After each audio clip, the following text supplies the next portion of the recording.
Todo mundo animadíssimo para começar a nossa aula com foco na IBGP. Então nós temos turma única aí para o seu concurso. A nossa turma tem foco em exercícios. A gente vai aprender a partir das questões, vamos fazer provas completas da IBGP e também questões por assunto.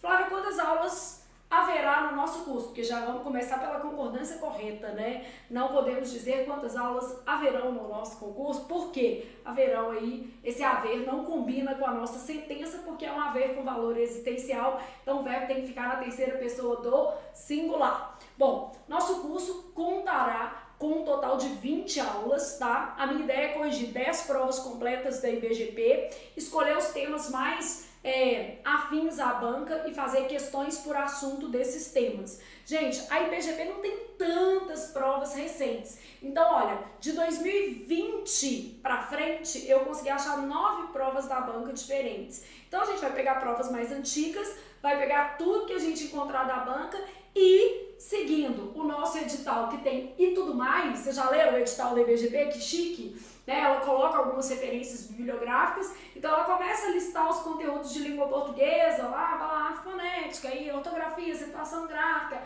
aí chega no finalzinho, sabe o que ela coloca? E tudo mais. E qualquer outra coisa que houver nas bibliografias indicadas para o seu concurso. Bom, ela indicou simplesmente todos os livros bons ali de língua portuguesa, quer dizer, tudo pode cair na sua prova, é a gramática inteira, realmente não podemos deixar de dar nada.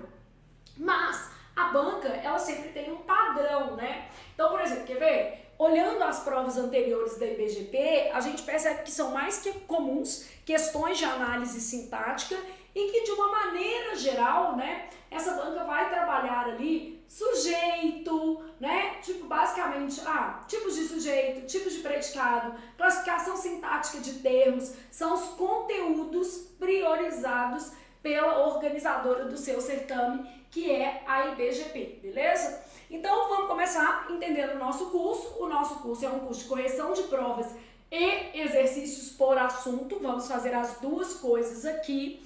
Nós vamos pegar as provas mais recentes da sua banca, mas ela não tem tantas provas recentes. E aqui a gente vai fazer um perfil da banca com base nas questões que a gente separou dos últimos 5 anos da banca, tá? Eu tive que trabalhar com questões mais antigas, né? Porque se eu pegar só dos últimos 2, 3 anos, o volume de questões era muito pequeno. Então, ó, perfil da banca IBGP. Bom, geralmente essa banca, ela traz um texto enorme para vocês. E sabe aquela pergunta do texto? Quase nada. Esse é o problema, né? Então, de uma maneira geral, a gente vai ter uma interpretação de texto longa. Então, aqui, ó, um texto longo, né? Vou colocar assim, interpretação de um texto longo. Porque, na verdade, o número de questões é até pequeno, tá? Então, interpretação de um texto longo, como português é peso 2 no seu concurso, né, gente? A gente tem que garantir aí todos os pontinhos necessários para tomar posse no certame. Então, interpretação de um texto longo, geralmente um texto de natureza informativa. Então, a gente tem cerca de 30% das questões de conteúdo textual, ou seja, realmente interpretação de texto. Nesse conteúdo textual, o que a banca prioriza? Tipologia textual, hoje mesmo a gente já vai ver uma questão de tipologia. Além de tipologia, padrões de linguagem, né, o perfil de linguagem do texto. Inferência, né, a inferência simples mesmo do conteúdo do texto, o repertório argumentativo usado dentro da construção do texto, então eu vou falar da estruturação do texto. São questões diretas, normalmente mais simples, então essa banca aqui, gente, não é uma banca que oferece uma dificuldade enorme. Eu sempre falo isso com o aluno, que o certo é o certo, né? Não tô aqui para te falar assim, compre o curso porque a banca é dificílima. Não, existem bancas que são bem mais difíceis. Por exemplo, a FGV, ela vai oferecer um nível de dificuldade muito maior. A questão é que é importante você treinar dentro do repertório da banca, dentro da noção que a banca exige para a sua prova, né? Então, são enunciados mais diretos. Em comparação com outras bancas, eu considero a IBGP uma banca fácil, tá? Como é que eu posso dizer? A prova é tranquila, é fácil, se a gente comparar com outras provas. Então, enunciados mais diretos, a prova é tranquila, ela cobra um conhecimento gramatical explícito e um conhecimento textual explícito também. Então, são conhecimentos... Bom, aí vamos pensar, se a prova é mais fácil, o que acontece, gente? Automaticamente as notas o quê? Sobem. Então, na IBGP, é necessário que o candidato consiga o quê? Gabaritar a prova de português. Então, em regra, quem vai ser nomeado vai conseguir gabaritar português. Totalmente viável nesta banca. Então, totalmente viável no caso da IBGP, gabaritar a prova de português. E essa é a ideia que você tem que ter para o seu concurso. Por quê? Como a prova de português é um pouco mais fácil, gente, normalmente o que a gente vai ter ali é candidato que vai ser nomeado gabaritando a prova de português. Flávia, em relação aos aspectos gramaticais, o que a banca cobra? Então, em relação aos aspectos gramaticais, a banca cobra acentuação gráfica, sempre há questões de acentuação. Isso é um top 10, tá? Quase toda a prova. Segundo conteúdo mais cobrado, dentro de análise sintática, tá? Sujeito. Então, essa aula aqui, ó, tipos de sujeito e tipos de predicado. Hoje a gente já vai até revisar esses dois conteúdos. Então, tipos de sujeito e tipos de predicado. Ela pede análise sintática do período simples e análise sintática do período composto. Só que normalmente, gente, são questões bem tranquilas. Grifa uma oração do texto, né? E pede a classificação daquela oração. Então, geralmente são questões bem tranquilas. Classificação de termos sintáticos. Classificação de orações. Então, classificação de termos sintáticos, classificação de orações, e aí a gente continua pensando no seguinte: vozes verbais, identificação de tempos e modos, pontuação. Então ela foca muito assim em alguns conteúdos, né? Pronome. Há mais questões de classificação, mas a gente vai falar classificação em emprego, né? Pode ser, por exemplo, uma questão de colocação pronominal. Então, pronome, tanto classificação quanto emprego de pronomes, beleza? Ela cobra identificação geral de classes, até essa palavra preposição, né? E a última coisa que a gente vai colocar, vou chamar de desortografia. E aí cobra palavra mesmo, beleza? Então, acentuação gráfica, tipos de sujeito, tipos de predicado, classificação de termos sintáticos, classificação de orações, vozes verbais, identificação de tempos e modos, pontuação, pronome, tanto classificação quanto emprego. E no caso de classes gramaticais, muito mais comuns, são mais comuns as questões de identificação. Aqui, ó, dentro de morfologia, a gente tem uma ênfase para pronome, identificação de classes e verbo, tá? Mas de uma maneira geral, a prova é bem equilibrada. Por exemplo, nessa prova que a gente vai fazer agora, são 10 questões, tá? Nessa prova caíram 2 de verbo, só pra gente ter uma noção, tá? 2 de verbo, caíram 5 de análise sintática, dessas 5 sendo 2 de sujeito, aqui foram 4. Uma de pronome, para identificar o pronome, tá? Na prova que a gente vai fazer agora. E 3 de texto, sendo que nessas 3 de texto aqui, uma era de tipologia, uma era de linguagem. Então, na prova que a gente vai fazer agora, eu tenho 2 questões de verbo, uma de vozes e outra de identificação de tempos e modos. Eu tenho uma questão de pronome, que é para identificar onde há pronome, eu acho que é demonstrativo ou relativo, uma coisa assim. Eu tenho 4 questões de análise sintática, sendo uma de predicado, 2 de sujeito, na mesma prova 2 questões de sujeito, uma para a classificação geral de termos, a resposta era uma adjunta adverbial, e 3 questões de interpretação de texto, pensando numa dinâmica da prova. Flávia, então a minha banca prioriza morfologia? Não. A banca prioriza tudo, né? Esse top 10 aqui já é o tudo. Nessa prova que a gente vai fazer também, eu tenho uma questão de acentuação gráfica, tá? Então, assim, só pra gente ter uma noção do que há na prova de maneira geral, beleza? Então, pensando nessa prova, eu tenho ali um mix bem interessante, tanto com análise sintática, quanto com morfologia, tudo cai. Então, fazendo uma prova, a gente vai entender melhor como a IBGP trabalha. A notícia triste é que sempre haverá um texto muito grande. Então, vamos imaginar que ao longo do nosso curso, a gente vai trabalhar da seguinte maneira. Eu vou fazer provas completas e vou fazer também exercício por assunto.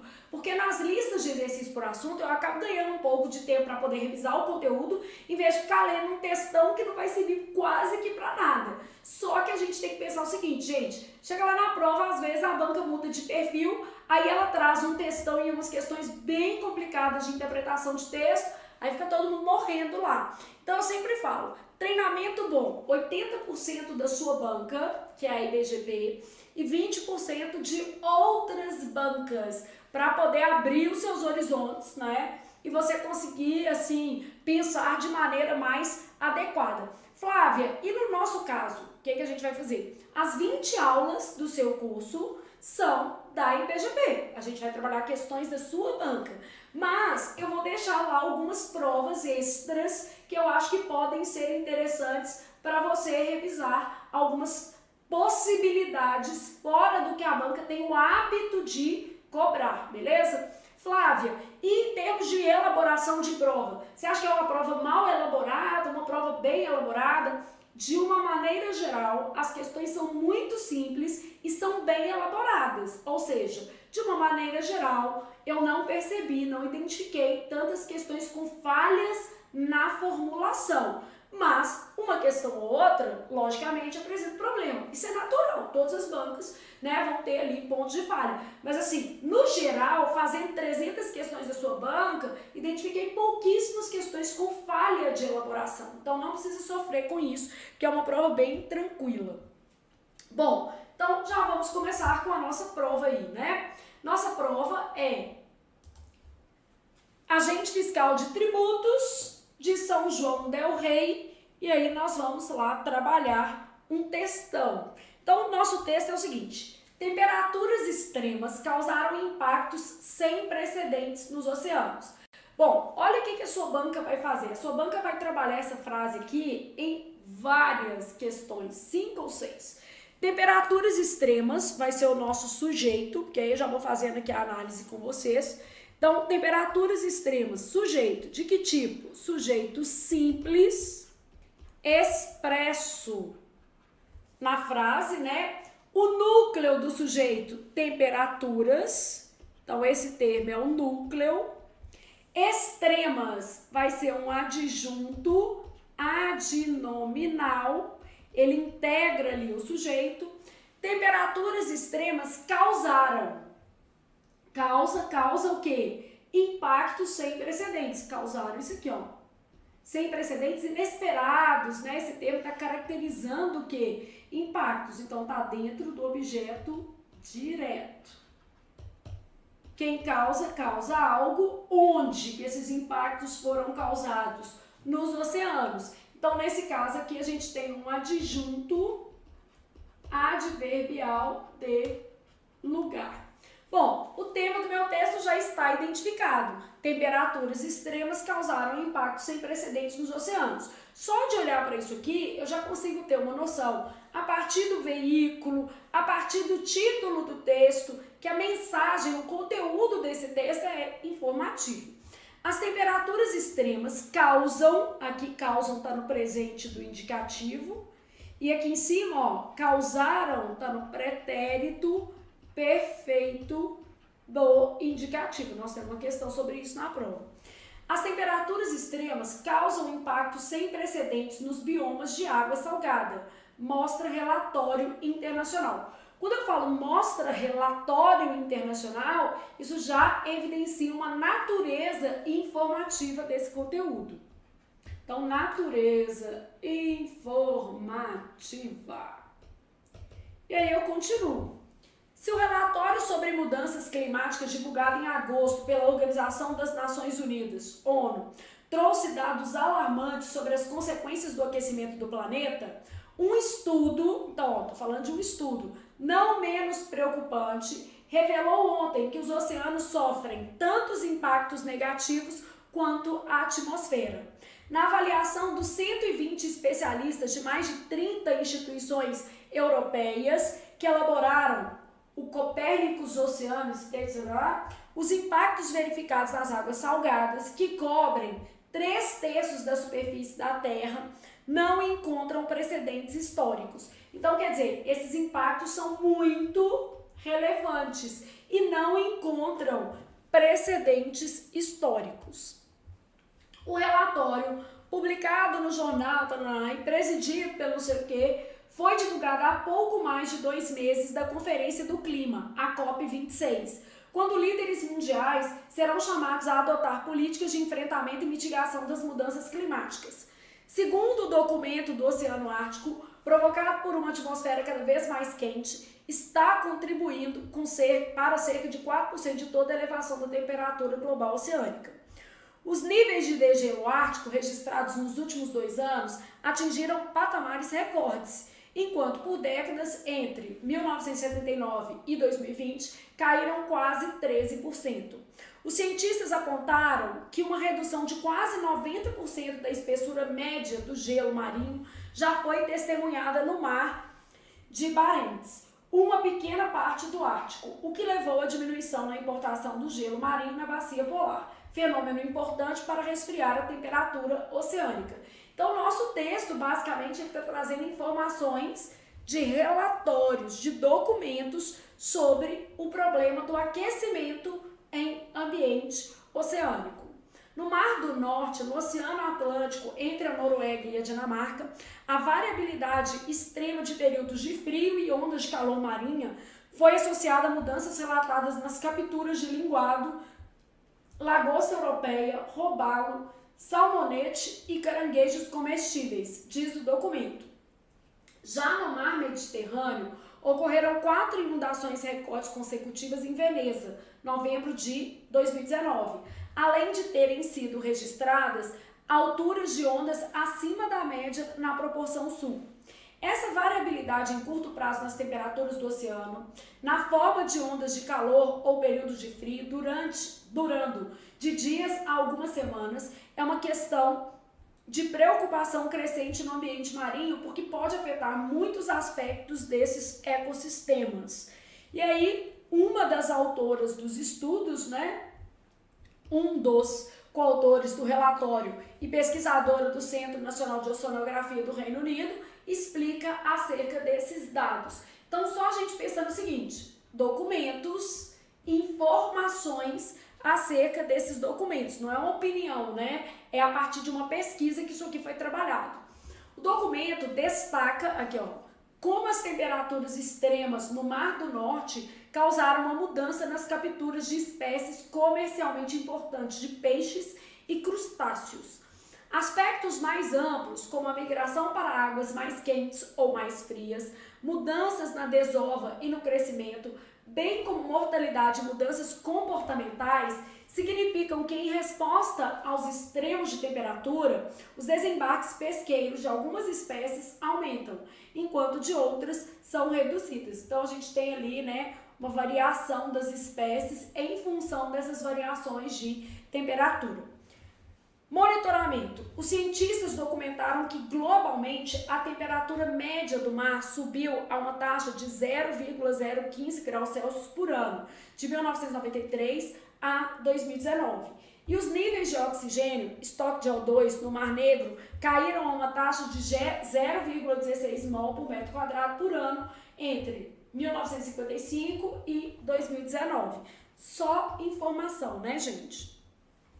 Em nota, a presidente do relatório, Darina Van Chachachan, da não sei o que, destacou a necessidade urgente de medidas de monitoramento e proteção. Mudanças climáticas, poluição e superexploração, a próxima frase que eles vão usar para fazer as questões do texto são essas aqui, ó. Colocaram pressões sem precedentes sobre o oceano, exigindo com urgência medidas sustentáveis de governança, adaptação, gestão, a fim de garantir os vários papéis de suporte de vida que esse ecossistema oferece para o bem-estar humano, disse. As aspas aqui, né, marcando citações textuais. Não perguntou, mas já vamos pensar nisso. Considerar o oceano como um fator fundamental no sistema terrestre e abraçar a sua natureza multidimensional e interconectada é a base para um futuro sustentável. Nas 185 páginas do relatório, que investiga as condições e as variações em curso no oceano global e nos mares europeus, os cientistas apresentam diversos outros cenários preocupantes, como migração de peixes-leões invasivos para o Mar Báltico, precipitações e secas extremas no dipolo do Oceano Índico, aumento incomum do nível do mar no Mar Báltico e condições extremas de ondas no Golfo da Bótnia. Como recente publicado IPCC, painel de especialistas em mudanças climáticas da ONU, indica que as taxas anuais de aumento médio do nível do mar global ultrapassam os 3 milímetros por ano, o que é maior do que o observado no século XX e sugere uma aceleração nas taxas de aumento do nível do mar, diz Ângela, chefe do nível do mar e clima oceânico do CNO. Segundo a especialista, quando as marés altas e as grandes ondas de tempestade coincidem, é mais provável que resultem em inundações costeiras prejudiciais, especialmente se o nível médio do oceano também estiver elevado.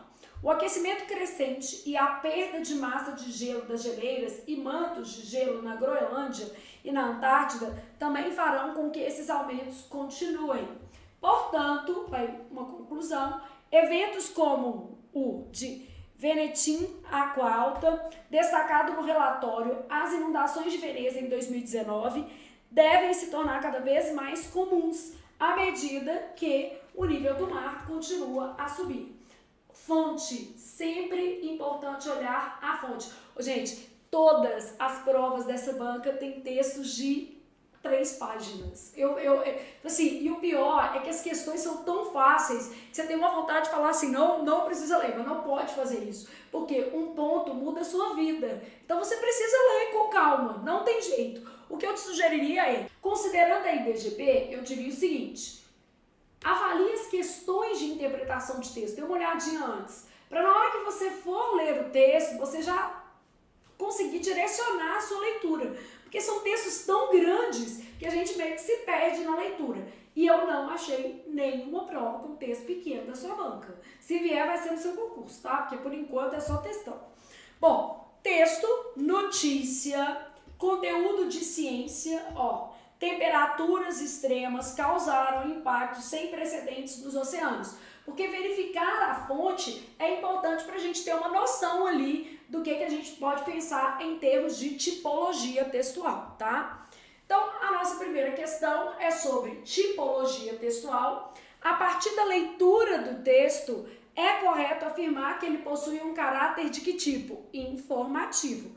Um texto descritivo, gente, ele é essencialmente observacional. Não é bem o caso aqui. Eu posso observar um cenário, uma paisagem. No caso, eu estou trazendo informações pautadas em pesquisas. Então, o texto é informativo, né? Baseado em pesquisas e em argumentos de autoridade. Porque há umas falas, né? São aquelas pequenas inserções de estudiosos acerca do tema. Não há propriamente uma tese, né? Esse texto não defende uma tese, ele traz um conteúdo informativo. É um conteúdo, inclusive, científico, né? Então, essa já vai ser a nossa resposta. Possui caráter descritivo? Não. Um texto descritivo, ele vai ter uma natureza observacional. Aí a gente pode descrever tanto cenário quanto personagem, né? Cenários, personagens e outras coisas que você quiser descrever. Um texto narrativo, uma coisa importante na descrição é que o tempo não evolui, né? O tempo é estático, fixado no momento da observação. Se alguém te perguntar como a Flávia está hoje, vai falar que está de rosa. É no momento da observação. Então, o tempo é estático, fixado no momento da observação. Bom, possui caráter narrativo. O que é um texto narrativo? Aí a gente já percebe uma evolução temporal. Nas narrações, a evolução temporal. A gente vai ter um enredo. Esse enredo, ele vai ter narrador. Então, eu vou ter o que, né, que é o próprio enredo, quem, onde, quando. Na narrativa, a gente sempre fala na necessidade de um contexto espaço-temporal. O que é o fato em si, né? E quem? Os personagens que vão aparecer ali, que podem ser reais ou fictícios, a depender do caso. Então, na narrativa, a gente sempre vai ter uma evolução temporal. Então, pensando ali na dinâmica de tipo. Um texto injuntivo. O que é um texto injuntivo? Bula de remédio, receita, cartilha. Então, cartilha para acabar com a dengue, né? Você não deixar água parada aí na sua casa. Então, um texto injuntivo tem caráter instrucional. Então, o texto injuntivo vai apresentar um caráter instrucional dentro do contexto lógico, né? Traz orientações acerca de um dado procedimento. Então, o nosso curso, gente, é de exercício, mas o nosso objetivo vai ser sempre revisar conteúdos a partir das questões, né? Então, caráter instrucional, o texto traz orientações acerca de um dado procedimento ali, beleza? Geralmente uma bula, uma receita, uma cartilha, são opções de textos, o quê? Injuntivos. Pensa, gente, sempre assim, Flávia, o que eu poderia fazer para melhorar, né, vamos dizer assim, a minha organização de estudo? Faça fichas. Então, estudando por questões, você pode sempre elaborar fichas. Eu vou elaborar uma fichinha de tipologias textuais, ó. Então, tipologias textuais, vou trabalhar as principais. Um texto pode ser descritivo. Um texto pode ser narrativo. Um texto pode ser expositivo. A gente usa falar também que ele pode ser informativo, mas isso aqui está bem perto, tá? Ele pode ser argumentativo. Aqui a gente fala que ele é dissertativo argumentativo. Aqui a gente fala que ele é dissertativo expositivo. Um texto pode ser injuntivo.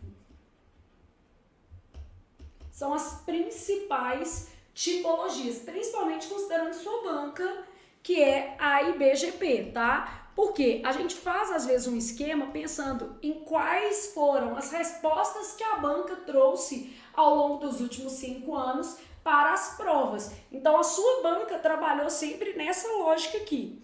Bom, um texto pode ter mais de uma tipologia, a gente avalia aquela que predomina.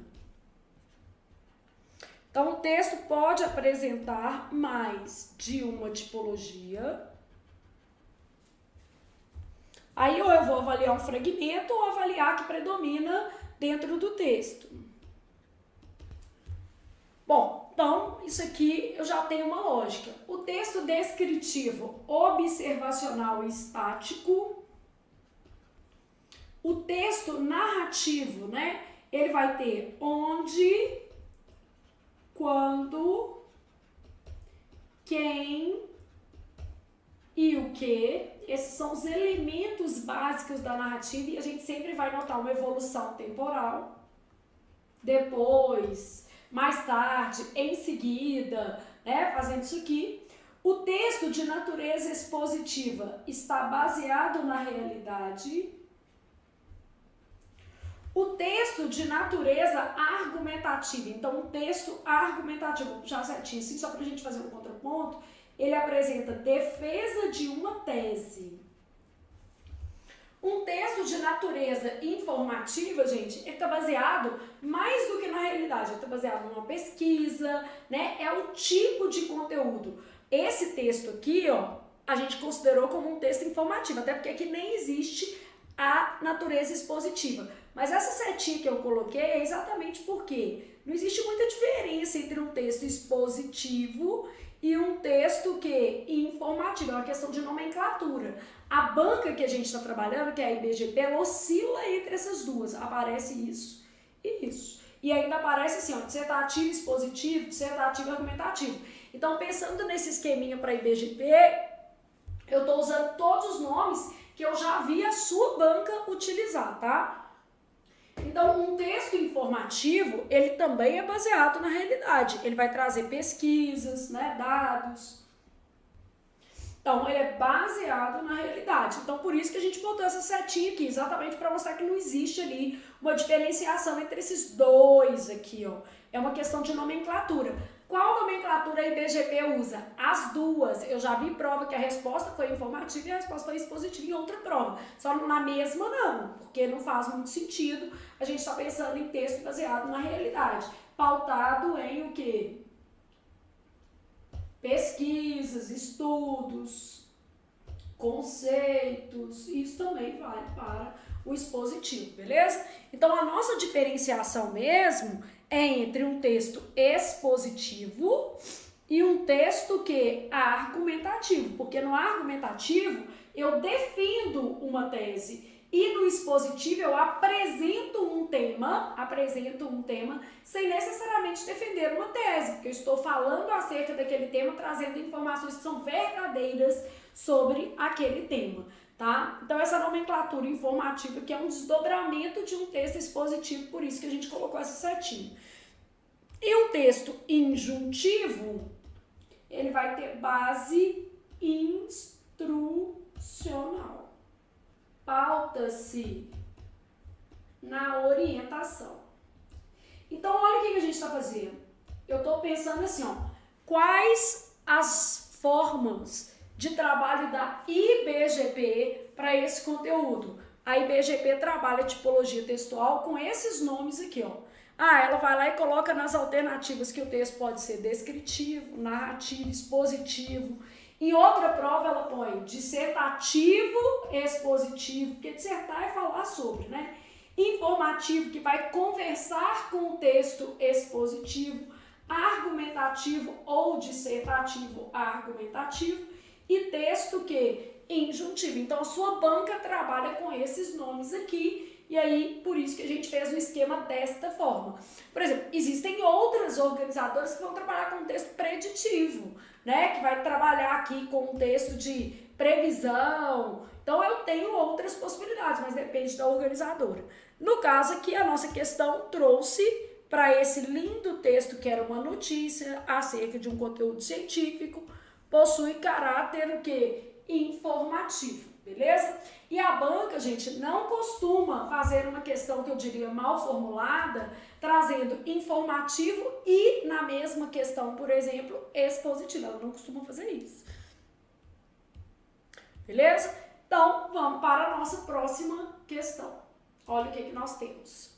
Em relação ao texto lido, é correto afirmar que faz uso predominantemente de dialeto regional. Uai, sou, trem? Claro que não. Então, nada disso, né, gente? O texto não se vale de dialeto regional. Privilegia o uso da norma culta e padrão. É isso. Tem um uso muito, forte de gírias. Não. Faz uso predominante de coloquialismo.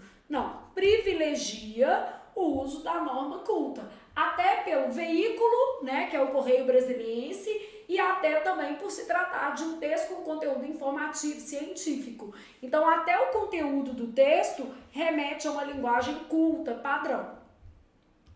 Depois, a partir da leitura do texto, é correto afirmar que trata-se de um texto construído com linguagem mista.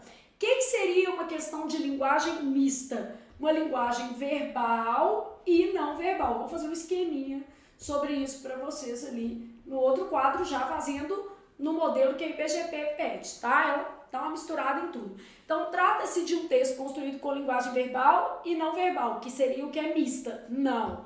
O texto é exclusivamente linguagem verbal. O texto apresenta apenas linguagem verbal. Trata-se de um texto construído com linguagem oral. Não, de maneira alguma, nada a ver, né? Trata-se de um texto construído a partir de signos. Signos são os códigos usados para a construção da mensagem não verbais. O que seriam signos não verbais? Por exemplo, na internet a gente usa muito emoji, isso aí seriam signos não verbais, tá? Então, são aqueles que não seguem o padrão alfabético.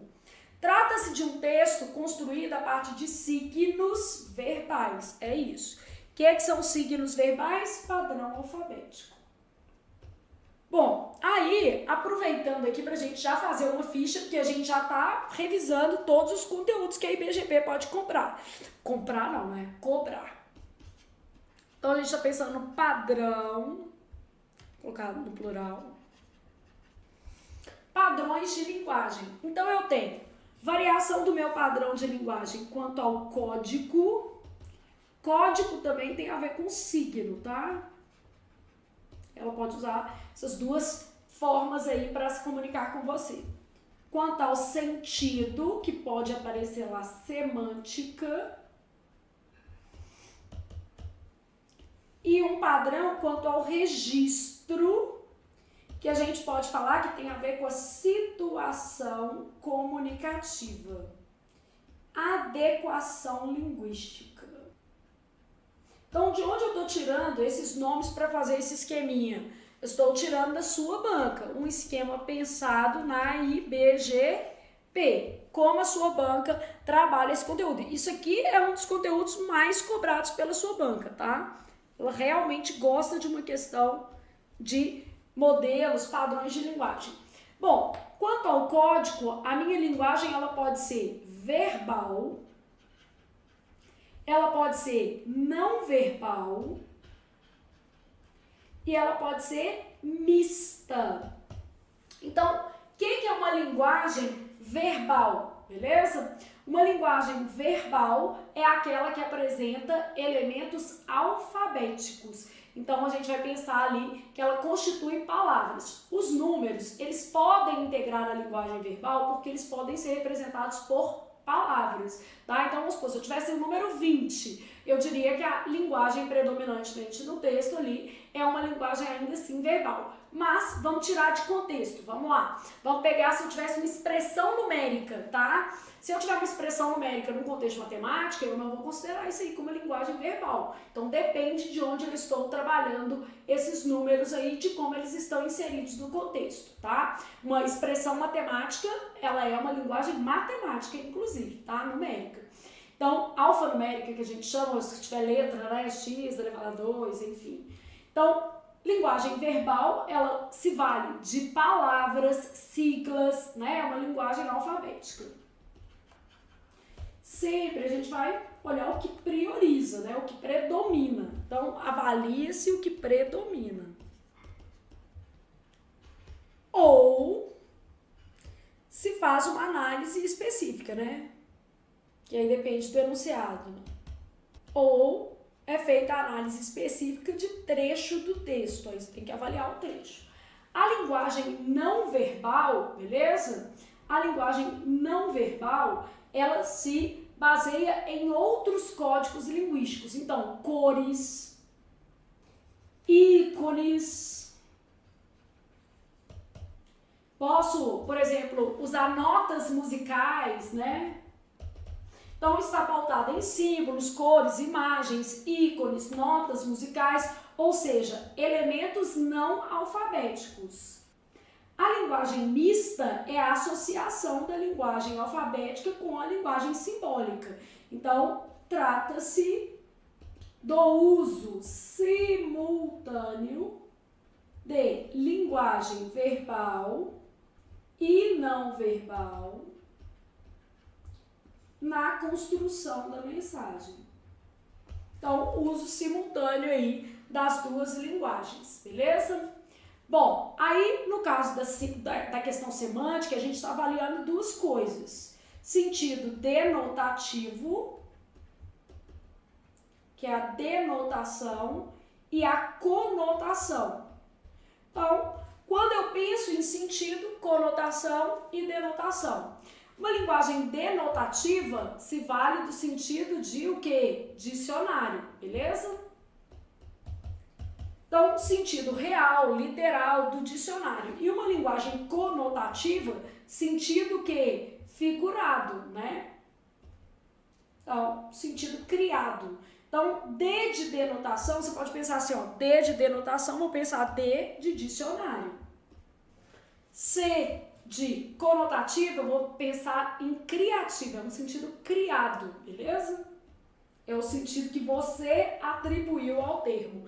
Então, a semântica é a parte da palavra, né, vamos dizer assim, responsável pelo sentido, né? Dentro dos estudos, a gente trabalha código, sentido e ainda o registro. O que seria o registro, gente? A situação comunicativa. Por exemplo, eu estou em sala de aula, eu vou me valer de uma linguagem mais ou menos formal. Obviamente, não vou ficar na formalidade o tempo inteiro, mas a linguagem predominante da nossa aula vai ser uma linguagem formal, assim como a do texto que nós lemos. A linguagem era predominantemente formal. Então, o registro, ele vai levar em consideração a situação comunicativa e a adequação linguística. E aí a gente vai ter o seguinte, uma linguagem formal ou uma linguagem informal.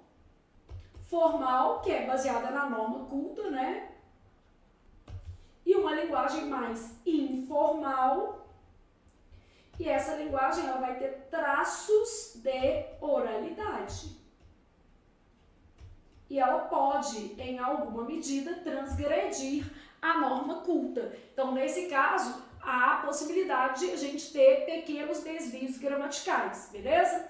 Então, quando a gente pensa em padrão de linguagem, eu posso ter uma linguagem pautada no código, uma linguagem pautada no sentido e uma linguagem pautada no registro. Na nossa questão, a partir da leitura do texto, era correto afirmar que se trata de uma linguagem mista? Não, porque o texto apresenta apenas linguagem o quê? Verbal. Então, quando a gente vai olhar esse texto como um todo, ele traz linguagem verbal. Ô Flávio, mas apareceu esse número. Não, para exposição de data, século, isso aqui é considerado linguagem verbal.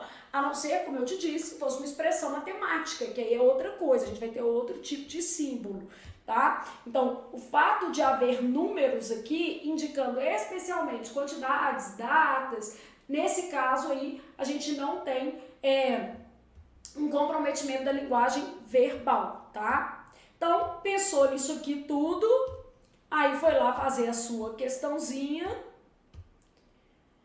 e dentro da sua questão, linguagem oral não tem, signos não verbais não, né? E trata-se de um texto construído a partir de signos o quê? Verbais. É um texto construído a partir de padrão o quê? Alfabético, ele se baseia em palavras. Então, bora lá. Nosso esqueminha, temperaturas extremas causaram impactos sem precedentes nos oceanos. A partir do título do texto, é correto afirmar que as ações que serão abordadas encontram-se no tempo verbal. Bom, avaliei o texto, né? As ações que serão abordadas no texto, ó. Temperaturas extremas causaram impactos sem precedentes nos oceanos. Ele está falando de alguma coisa que já aconteceu. Olha, vamos pensar no gênero textual aqui, ó. Como é um gênero textual, o gênero é notícia. A notícia, ela sempre retrata algo que já aconteceu. Então, ela está baseada em algo que já aconteceu. Então, temperaturas extremas causaram impactos sem precedentes nos oceanos. Pensei aqui, é um pretérito perfeito do indicativo, mas o que ele está me perguntando, na verdade, é o seguinte: a partir do título, que é esse, tá? É correto afirmar que as ações que você... Aqui na prova o título não veio transcrito nas questões não, tá? Eu aqui transcrevi para facilitar a vida. Então, a partir do título do texto, é correto afirmar que as ações serão abordadas dentro do texto se encontram em qual tempo? No futuro do pretérito? Não, porque o futuro do pretérito sugere hipótese, né? Eu poderia estudar mais se quisesse de fato passar. Futuro do presente é uma ação que ainda não aconteceu. Ação tomada como certa no futuro. Então, ação tomada como certa no futuro. Pretérito perfeito do indicativo. Pretérito perfeito do indicativo vai ser a nossa resposta. Uma notícia, né, gente, está pautada em algo que já aconteceu. Então, as notícias, pensando aqui no gênero textual, normalmente elas são constituídas a partir do pretérito perfeito do indicativo, porque indicam uma ação totalmente concluída no passado. E o presente é uma coisa que está em processo, que está acontecendo, né? Então, não faz sentido aí para uma notícia. Logo, considerando o gênero textual, o pretérito perfeito é o nosso, né, tempo verbal aí para constituir uma notícia.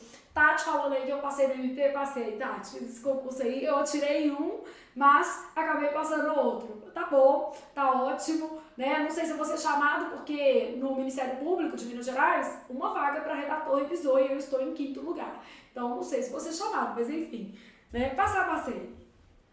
E é bom, a gente fica com uma sensação boa, né? Agradável. De vez em quando tem que tentar os concursinhos, né, gente? Bom, eu tenho lá o seguinte: o termo nos oceanos, presente no título do texto, é corretamente classificado sintaticamente como? Então, a gente está pensando aqui numa classificação em termos sintáticos. A gente já fez a análise dessa frase. Esse termo aqui, ó, nos oceanos, adjunto adverbial de lugar. Então, quando a gente pensa que a IBGP é uma banca simples, né? Por exemplo, se a gente comparar com a prova, por exemplo, do MP mesmo, que foi uma prova bem complicada, a prova do MP foi o Instituto Consulplan, ou com a FUMAR, que fez as provas assembleias, estavam catastróficas, são provas bem diferentes. A prova aqui da IBGP é uma prova bem justa. Um aluno que estudou, né, adequadamente para esse concurso aqui, ele não vai ter dificuldade em gabaritar na prova de português. Tem que estudar, lógico, sem estudar não tem jeito não. Então, isso aqui. Vou aproveitar a questão para te dar um exemplo de complemento nominal e colocando alguns conceitos para vocês. Então, o complemento nominal, a primeira coisa que eu sei é que ele é sempre preposicionado. Eu sei que ele completa substantivos abstratos, adjetivos e advérbios. Então, eu sei isso aqui. O complemento nominal, o que mais cai para diferenciar um do outro aqui, né, é em relação ao substantivo abstrato, porque tanto o complemento nominal quanto o adjunto adnominal podem se referir a substantivos o quê? Abstratos. Então, o adjunto adnominal, ele tem natureza ativa com substantivo abstrato. Vou te explicar isso aqui, o que é isso. Já o complemento nominal tem natureza passiva com substantivo abstrato. Bom, vamos lá exemplificar isso aqui, porque a gente está estudando com afinco. Então, eu falo lá, por exemplo, assim, ó, ela tinha medo do futuro. Só se a gente não construir o próprio futuro. Se construir, não precisa ter medo, não. Quem tem medo o quê? De. Então, medo, substantivo abstrato. Do futuro, complemento nominal. O futuro é temido. Era favorável à medida. Quem é favorável a alguma coisa. Favorável é um adjetivo. Então, a medida, complemento nominal. Estava perto de tomar posse. Isso é para vocês e para mim também.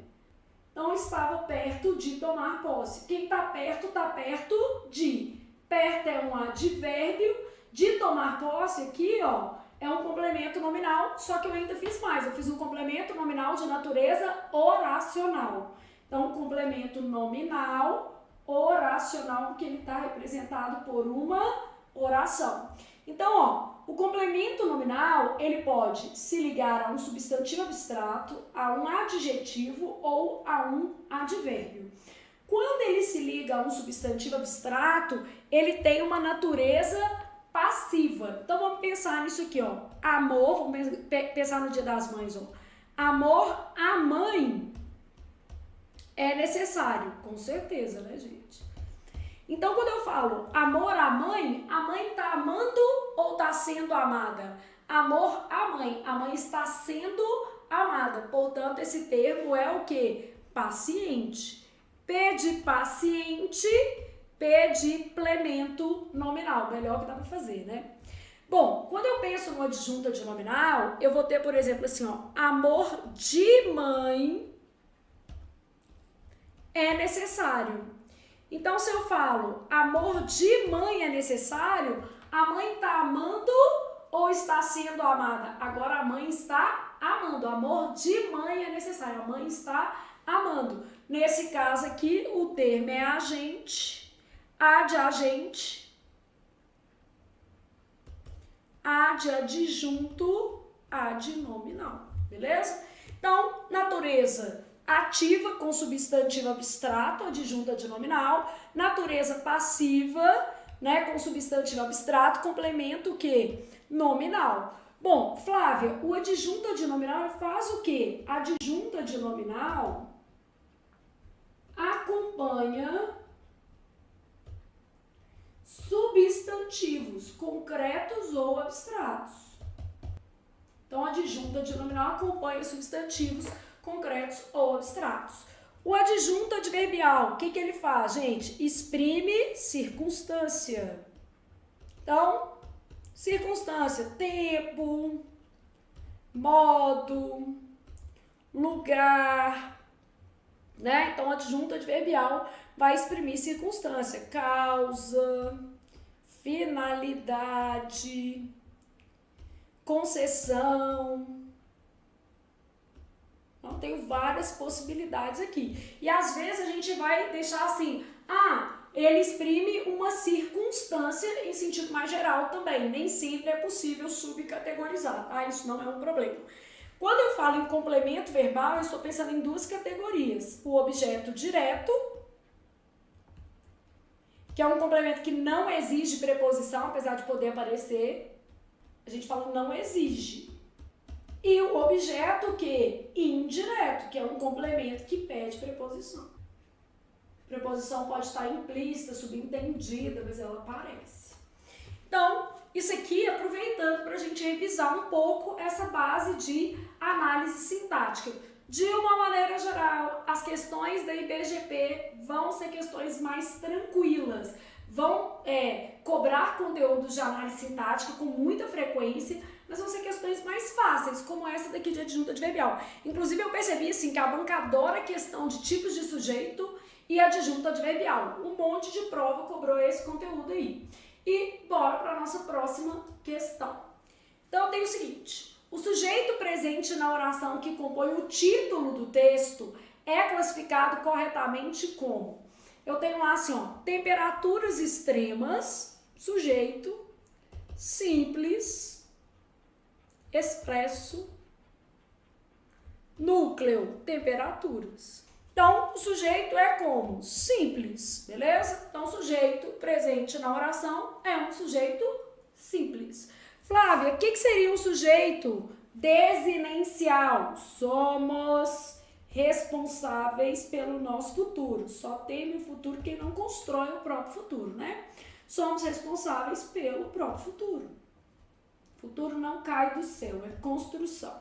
Somos responsáveis pelo próprio futuro. Quem somos? Nós. Está implícito na desinência do verbo. Então, o sujeito desinencial, ó, aparece implícito na desinência do verbo.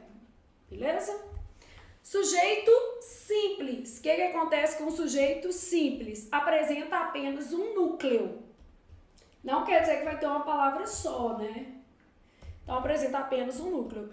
Indeterminado existe, que é diferente do sujeito inexistente, né? Mas não pode ser identificado no contexto. Então, o sujeito indeterminado ele existe, mas não pode ser identificado no contexto. Quais são as formas de indeterminação do sujeito mais comuns?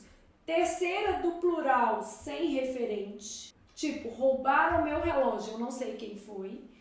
Verbo intransitivo, transitivo indireto, ou verbo de ligação mais a partícula se. Esse se tem que ser índice de indeterminação do sujeito. Nesse caso, o verbo tem que estar na terceira do singular. Então, verbo intransitivo, transitivo indireto ou verbo de ligação, mais a partícula se, índice de indeterminação do sujeito. E a gente também tem uma indeterminação do sujeito que é menos comum, nunca vi na IBGP, mas é um infinitivo impessoal. Então, quando eu tenho infinitivo impessoal, isso também é uma forma. Sujeito composto apresenta mais de um núcleo. Nós vamos ter nessa mesma prova uma questão de sujeito que composto, beleza? Só para a gente melhorar o nosso esquema, né? Aqui eu já tinha dado um exemplo, ó. Somos responsáveis pelo próprio futuro. O sujeito desinencial, também chamado de sujeito oculto, aparece implícito aqui na forma verbal. Vou dar um exemplo de sujeito simples, ó. As ideias de... Vou colocar assim porque parece composto, mas não é, ó. As ideias do pai e da mãe eram boas. Quando eu falo as ideias do pai e da mãe, gente, quer dizer que o pai e a mãe tiveram ideias conjuntas, senão eu diria as ideias do pai e as da mãe. Se eu colocasse as ideias do pai e as da mãe, aí o meu sujeito seria composto. Por quê? Porque eu teria ali dois núcleos, a palavra ideias reiterada do outro lado. Então, para mostrar isso para você, ó, vou colocar aqui, ó, as ideias do pai e as da mãe. Então, as ideias do pai e as da mãe, agora tem, ó, dois núcleos. Que aqui tá subentendido a palavra ideias, tá vendo? Por causa do determinante. Eram boas. Aqui é composto. Aqui é simples, só tem um núcleo. Aqui tem dois núcleos. O segundo tá implícito aqui. Beleza? Sujeito indeterminado pela terceira do plural. Roubaram meu relógio. Vou colocar relógio que eu nunca tive um, então nem tem jeito de roubar. Roubaram meu relógio. Gente, tá olhando o relógio toda hora? Nem não. Hoje a gente já fica olhando o celular, né? Bom, aqui, ó, vive-se bem em Belo Horizonte. Verdade que é. Então, vive-se bem em Belo Horizonte. No caso aí, vive-se o verbo intransitivo seguido de um se, índice de determinação do sujeito. E ser ou não ser. Não, né? Eis a questão. Então, quando eu falo ser ou não ser, eu não sei quem está sendo ou quem não está sendo, mas alguém vai praticar aquela ação. Logo, a gente fala que aqui o sujeito é indeterminado. Então, aqui é bom que a gente aproveitou para fazer uma revisão acerca dos tipos de sujeito. Simples, composto, desinencial, indeterminado, né? Para você ter uma ideia aí das possibilidades. Bom, Flávia, mas você não pode fazer um esquema de sujeito mais organizado para eu ser um pouco mais feliz? Claro que posso. Aliás, mais do que posso, é minha obrigação. Então, pensando em sujeito, até porque eu percebi que a IBGP tem uma verdadeira tara por tipos de sujeito, a gente tem lá, primeira coisa, dividir em sujeito existente e sujeito que inexistente. Sujeito inexistente é o que a gente chama de oração sem sujeito.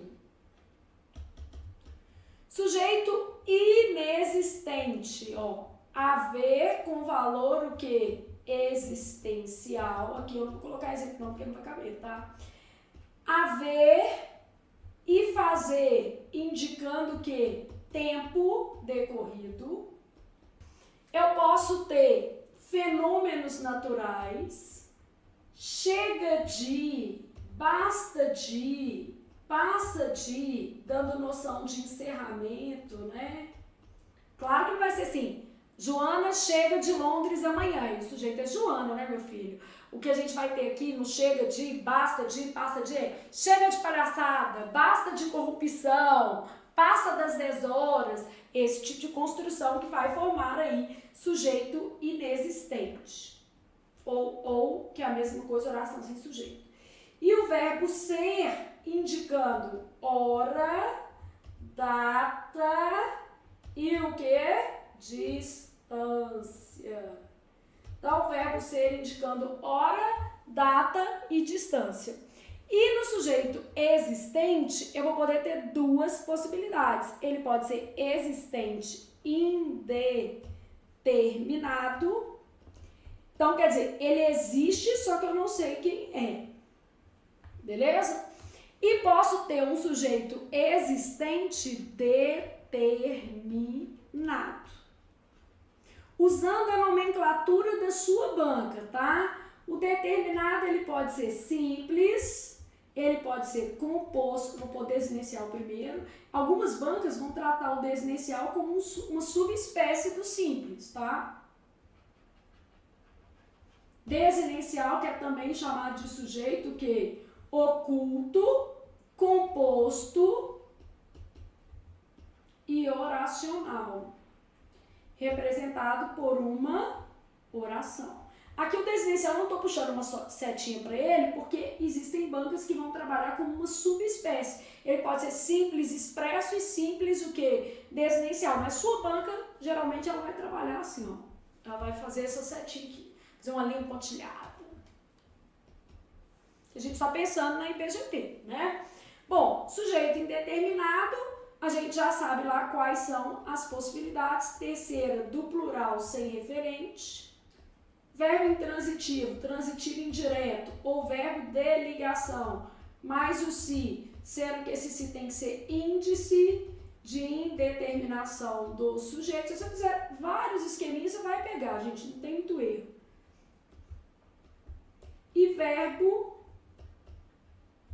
no infinitivo impessoal. Então, e verbo no infinitivo impessoal. Então, você já sabe que o sujeito pode ser inexistente ou existente. Essa é a primeira coisa que a gente olha. O inexistente é a mesma coisa de oração sem sujeito. Aí o meu sujeito, ele pode ser determinado, simples, que vai ter apenas o quê? Um núcleo. Desinencial, que vai estar implícito no verbo. Composto, mais de um núcleo. Oracional, formado por uma oração. Quer dizer que ele vai ter verbo, né? Então, o sujeito oracional, ele apresenta indeterminado, terceiro do plural sem referente. Aqui tem que ser terceiro do singular, nesses casos aqui, ó. Aqui também, esses todos aqui ficam na terceira do singular. Não variam, né? O verbo ser é o único que concorda com o numeral. Então, o verbo ser é o único que concorda com o numeral. Aí, um esqueminha de sujeito, depois se você quiser melhorar esse esquema, você pode colocar exemplo, mas a gente já sabe que a IBGP, ó, adora isso aqui. Então, você faz um coração, porque a sua banca ama. E a gente vai sempre trabalhando, ó. Numa prova, com 10 questões, 2 de sujeito, se eu não parar para fazer uma revisão, eu sou uma pessoa má, né? Então, beleza. Vamos lá.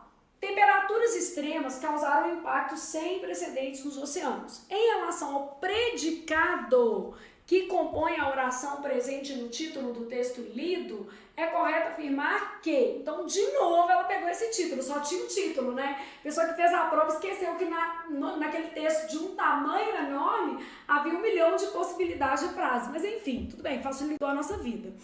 Bom, eu tenho 3 tipos de predicado. Antes de eu marcar aqui, ó, vamos fazer um esqueminha de predicado, que a gente já veio animado para a primeira aula para fazer muito esquema, né? Então, predicado, tipos. Então, tipos de predicado. Eu tenho somente 3 tipos de predicado. Predicado verbal, predicado nominal e o predicado verbo nominal. Bom, características dos meus predicados. Predicado verbal não apresenta verbo de ligação. Então, eu tenho que saber o que é verbo de ligação, né? Não apresenta predicativo. Indica uma ação, né? Então, não apresenta verbo de ligação, não apresenta predicativo, indica uma ação. Predicado nominal é o único desses daqui, ó, que tem verbo de ligação. Se ele tem verbo de ligação, obrigatoriamente precisa ter predicativo do sujeito. Tem que ter, né? Então, apresenta predicativo do sujeito. Então, é o único tipo com verbo de ligação e apresenta predicativo do sujeito, beleza? Claro que ele indica qualidade, estado, né? Vamos aproveitar aqui para fazer o predicado verbo nominal. O que é o predicado verbo nominal? É tipo, casou esse com esse, aí deu um filhinho que era o verbo nominal, né? É um sangue AB. O que é um sangue AB? Ele não apresenta verbo de ligação, mas apresenta predicativo. Só que o predicativo pode ser do sujeito ou do objeto. Então, aqui, ó. Característica da mãe. Não apresenta verbo de ligação. Só que apresenta predicativo. Só que é só do sujeito? Não. Apresenta predicativo do sujeito ou do objeto. Então, apresenta predicativo do sujeito ou do objeto. Então, uma soma desses dois, né? Como se fosse um filhinho aqui mesmo. Bom, o que vai acontecer? Predicado verbal, o núcleo é o verbo. Predicado nominal, o núcleo é o predicativo. Predicado verbo nominal, ele vai ter núcleos. 2, um do pai e um da mãe, ó. Núcleos, verbo mais o que? Predicativo. Agora, só exemplificar para a gente ser mais feliz que aqui cabe, né? Então, tô lá pensando nos meus tipos de predicado. Eu falo assim, ó, encontraram a moça no local. Encontraram alguém que eu não sei quem, então o sujeito é indeterminado, terceiro do plural. Quem encontra alguém, a moça OD no local adjunto adverbial, predicado verbal. Meu predicado é tudo, né? Porque o sujeito não está escrito na frase e o predicado aqui é verbal. Bom, vamos supor que eu tivesse assim, ó. Ela estava nervosa na ocasião. Sujeito, ela, predicado, isso tudo, ó. Estava nervosa na ocasião. Na ocasião é quando.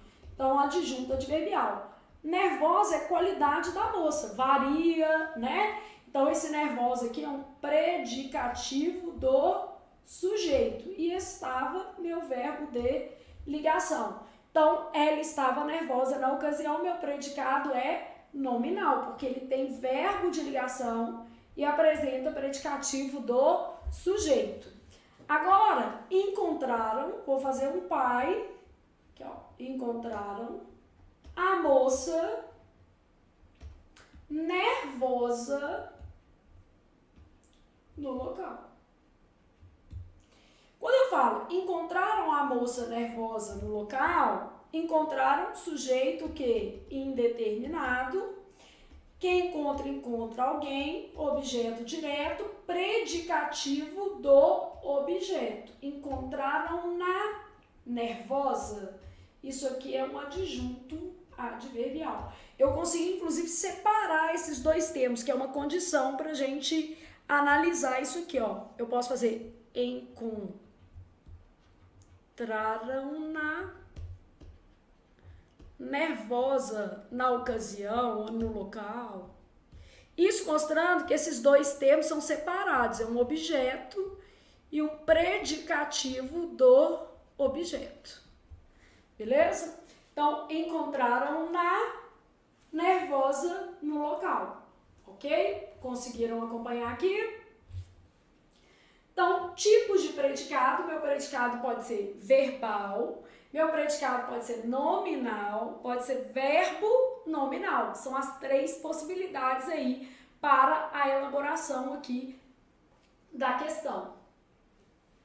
Bom, então no nosso quadrinho aqui, o que é que a gente tem? Tipos de predicado. O predicado verbal apresenta como núcleo o verbo, não apresenta verbo de ligação, não apresenta predicativo, indica uma ação. O predicado nominal é o único que apresenta verbo de ligação, apresenta predicativo do sujeito. Tem como núcleo o próprio predicativo, vai designar a qualidade, característica ou estado. O predicado verbo nominal é um cruzamento entre os dois, então não apresenta verbo de ligação, mas apresenta predicativo do sujeito ou do objeto. E aí aqui a gente trouxe exemplos. E agora a gente pode voltar para a nossa questão, beleza? Em relação ao predicado, porque a gente já sabe agora o que é predicado. Quando falou predicado, você pensa assim, ah tá, existem três tipos: predicado verbal, predicado nominal e predicado verbo nominal. Então, na sua cabeça, automaticamente você pensa assim, ó, predicado verbal é do não. Não apresenta predicativo, não apresenta verbo de ligação. Predicado nominal é do sim. Apresenta verbo de ligação, apresenta predicativo. E esse é mais ou menos, não apresenta verbo de ligação, apresenta predicativo do sujeito ou do objeto. Aqui, ó. Não apresenta verbo de ligação, sim verbo de ligação, sim predicativo, só que só do sujeito. E aqui, ó, não verbo de ligação e não predicativo. Bom, aí fazendo a análise da frase, a gente consegue perceber o seguinte: temperaturas extremas causaram impactos sem precedentes. Sujeito, verbo transitivo direto, impactos, objeto direto, sem precedentes, está dentro do objeto direto. Não previstos, né? Imprevistos. E isso daqui é um adjunto adverbial. Esses sem precedentes aqui, ó, impactos imprevistos, né? Imprevisíveis. Então, é um adjunto adnominal. Então, em relação ao predicado, o que nós temos? O predicado é verbal, beleza? Esse termo aqui, ó, que tá aqui dentro, ele é apenas um adjunto adnominal. Impactos imprevistos. De modo que a nossa resposta vai ser a letra A de amo português. Depois, então, nosso esqueminha, e aí a gente passa. Questão 8. Leia o trecho a seguir. Mudanças climáticas, poluição e superexploração colocaram pressões sem precedentes sobre o oceano. Em relação à oração sublinhada, é correto afirmar que o seu sujeito. Então, outra questão de sujeito aí na sua prova. Bom, mudanças climáticas, né? As mudanças, poluição, superexploração. Eu tenho três núcleos. Então, é um sujeito composto e ele apresenta três núcleos. Então, possui apenas um núcleo? Errado. Possui três núcleos? Nossa resposta. Possui dois núcleos? Errado. 4? Errado, porque climáticas dá qualidade para mudanças, climáticas é adjunto adnominal. Climáticas não é núcleo, né, gente? Climáticas está acompanhando aí o sujeito. Então, ó, mudança, poluição, superexploração, beleza? Possui três núcleos. E aí, vamos à nossa próxima questão, questão 9. Assinale a alternativa em que todos os vocábulos foram acentuados por seguirem a mesma regra de acentuação gráfica da língua portuguesa. Então, que era a mesma regra. Marés, oxítona terminada em E, seguido de S. Média, paroxítona terminada em ditongo que? Crescente. Gente, toda paroxítona terminada em ditongo crescente pode ser chamada de proparoxítona eventual. Cada banca trabalha de um jeito. Por exemplo, a banca que vai fazer o concurso do TJ, que é a MS Concursos, ela normalmente trata essas palavras aqui como proparoxítonas. Só que a sua banca, que é a IBGP, não costuma fazer isso. Então, por exemplo, a gente percebe que pela resposta da questão que ela considerou todas as palavras como paroxítonas. Então, olha como é que o professor sofre, né? O menino acha que é fácil, professor, olha aqui. Eu corrigi na questão ontem da IBGP, falo uma coisa. Aí, ontem mesmo, eu corrigi uma questão da MS Concurso, eu pego a mesma palavra e falo outra coisa. Eu falei assim, a professora ficou doida? Não. É porque essas palavras realmente apresentam aí a possibilidade de oscilação, tanto na divisão quanto na pronúncia. E a depender da banca, o tratamento dessas palavras vai ser diferente. No caso da banca IBGP, a banca trata essas palavras como paroxítonas terminadas em ditongo crescente. No caso da MS Concurso, é mais comum a banca tratar como proparoxítona. E eu tenho que te explicar isso. E como eu sei como que cada uma trata? Porque eu fiz um monte de questão de cada uma das bancas, porque é minha obrigação, estão me pagando para isso, né? Não é nem um favor, é a minha obrigação mesmo. Então, só esclarecendo aqui. Então, essa é uma paroxítona terminada em ditongo crescente.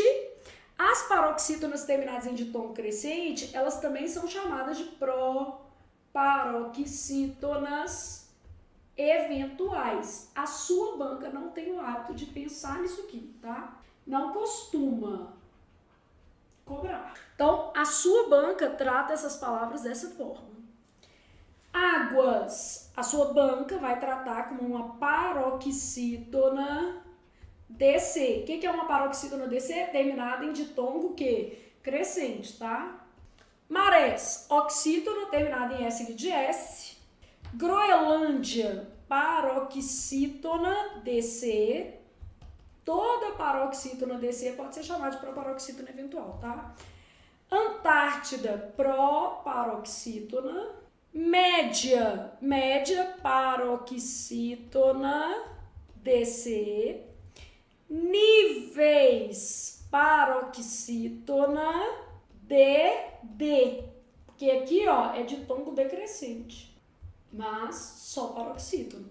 Oxigênio, paroxítona DC. Flávia, e aí? Ó, vamos fazer a outra para você ver. Atlântico, proparoxítona. Mediterrâneo, paroxítona DC. Águas, paroxítona DC. Gente, tem nem dúvida. A resposta é essa, ó. Paroxítona, paroxítona e paroxítona.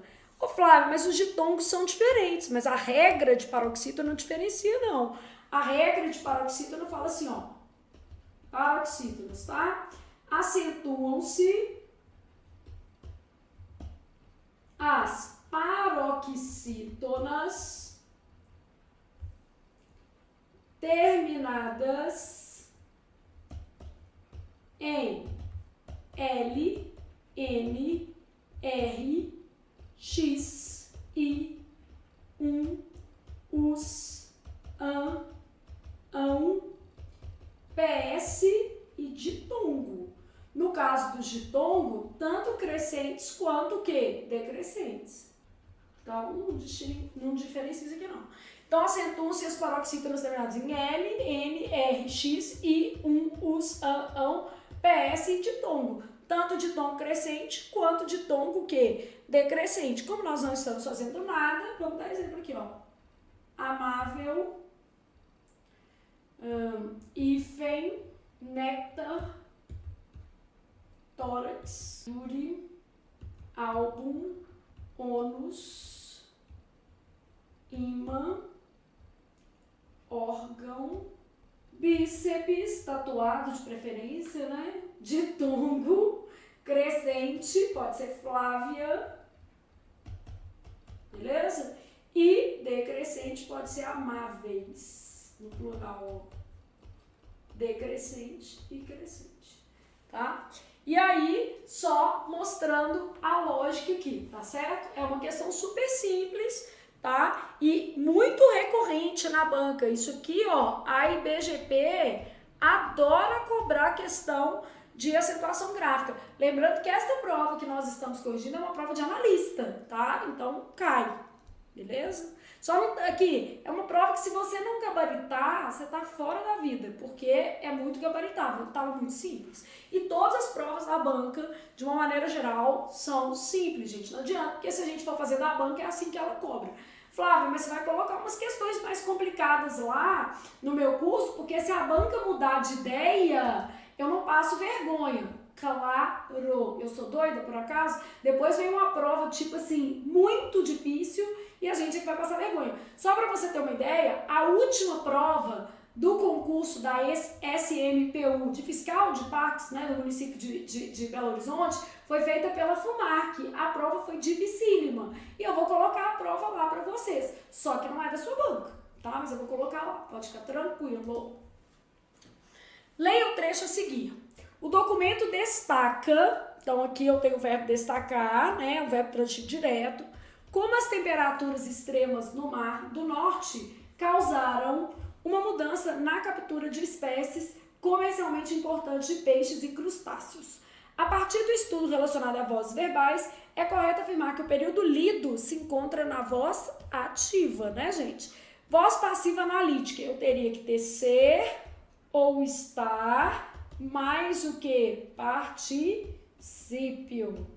Então, por exemplo, o documento destaca que as temperaturas extremas do Mar do Norte, causaram uma mudança. Uma mudança foi causada, por exemplo, né? Exemplo. Aqui, ó. Vou colocar assim, ó. As temperaturas causaram, então uma mudança foi causada pelas temperaturas. Então, a mudança foi causada pelas temperaturas extremas do Mar do Norte, beleza? Bom, voz passiva sintética. Eu vou ter verbo transitivo direto ou transitivo direto e indireto, mais a partícula se. Esse se tem que ser uma partícula o quê? Apassivadora. Então, aqui, ó. Então, uma mudança foi causada? Causou-se uma mudança. Geralmente a gente suprime um agente, né? Causou-se uma mudança, vou colocar, por exemplo, no Mar do Norte. Beleza? Voz reflexiva. O sujeito pratica e, ao mesmo tempo, sofre a ação verbal. Então, por exemplo, ela se considera uma boa pessoa. Isso é o mais importante, né? Você se considerar uma boa pessoa. Então, ela se considera uma boa pessoa, quer dizer, considera a si mesma. Na voz ativa, o sujeito pratica a ação, que é o que a gente tem aqui, né? O documento destaca as temperaturas causaram. Então, o sujeito pratica a ação. Na voz passiva, o sujeito sofre a ação verbal. Então, gente, nós vamos fazer questão, mas nosso objetivo é, antes de mais nada, revisar a partir das questões, conhecer o estilo da banca, né? Então, a gente já sabe ali mais ou menos como é que vai ser a dinâmica do nosso curso. Vamos fazer sequências por assunto, eu vou intercalando entre provas completas e sequências por assunto, porque é importante, tá? Então, nossa ideia é fazer mais ou menos 10 provas da sua banca, mais recentes, e fazer sequências também de 10 questões, revisando conteúdos específicos. Então, 10 questões de verbo, 10 questões de pronome, ok? Vamos fazer todas as provas recentes. Então, as provas, por exemplo, aplicadas na Prefeitura de Ouro Preto, em Brumadinho, essas eu já até corrigi, só para vocês terem uma ideia, já estão até gravadas, a gente fez em aulas passadas já, Aline. Então, todas essas provas recentes serão feitas no seu curso. Eu peguei de 2023 para trás, de modo que a gente vai fazer ali no nosso curso cerca de 300 questões da IBGP. E vou colocar algumas questões de outras organizadoras, como, por exemplo, a última prova para o concurso de parques de Belo Horizonte, feita pela FUMARC. Então, uma prova totalmente diferente do perfil da IBGP, uma prova num nível acima, mais difícil, né? Mas é válido a gente também trabalhar questões um pouco mais elaboradas. Eu sempre falo que para mais também é importante. Então, vou deixar algumas listas extras, além das nossas aulas, tá? Com um nível um pouco mais elaborado ali, porque eu acho que isso vai ser válido para você que está estudando para o concurso. Por quê? Se a banca entender por bem fazer uma prova mais difícil, nós não ficaremos refém de um resultado ruim, né? Então, nós não ficaremos reféns, para fazer uma concordância certinha, de um resultado ruim, beleza? Então, com isso, nós terminamos a nossa aula de hoje.